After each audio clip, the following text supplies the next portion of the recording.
बिस्मिल्लाहिर्रहमानिर्रहीम।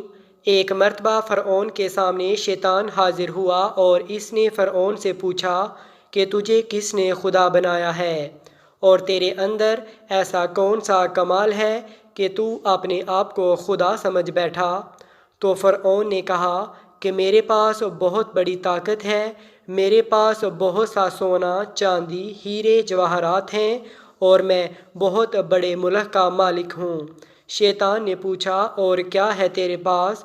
फ़िरऔन ने कहा कि मेरे पास अंदरूनी ऐसी ताकत है जो तेरे पास नहीं है। शैतान ने कहा, दिखाओ। फ़िरऔन ने फ़ौरन हुक्म दिया कि इसी वक्त 1000 जादूगर बुलाए जाएं और वो सब मिलकर इस शैतान को अपनी फूंकों और असर से उड़ा दें। और उन्होंने अपना जादू दिखाया। शैतान को भी अल्लाह ताला ने बड़ा इल्म दिया है। शैतान ने एक फूंक मारी जिससे सारे जादूगरों के असरात ख़त्म हो गए। दूसरी मर्तबा फिर इन 1000 जादूगरों ने अपना जादू दिखाया। शैतान ने फिर एक फूंक मारी जिससे इनका असर ख़त्म हो गया। इन जादूगरों ने फिर आखिरी जादू दिखाया। शैतान ने फिर एक फूंक मारी और हंस कर कहने लगा कि तुम अगर ऐसे 1000 जादू भी दिखाओगे तो मेरा कुछ बिगड़ने वाला नहीं है, सब हवा में तहलील हो जाएगा।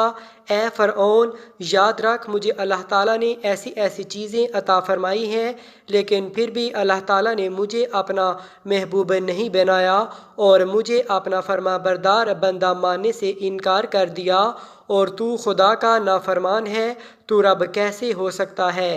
उलमा कराम इस वाक़े के बाद लिखते हैं कि इंसान अगर खुदा की नाफरमानी शहवत की वजह से कर ले तो इसका गुनाह अल्लाह ताला माफ़ फरमा देते हैं। नफसानी ख्वाहिश की वजह से अगर गुनाह सरजर्द हो जाए और इंसान अपने गुनाहों से तौबा कर ले तो अल्लाह ताला इसको माफ़ फरमा देता है।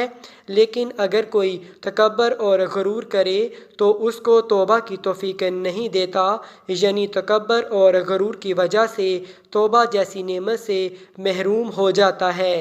अल्लाह ताला हम सब की हिफाजत फरमाए। आमीन।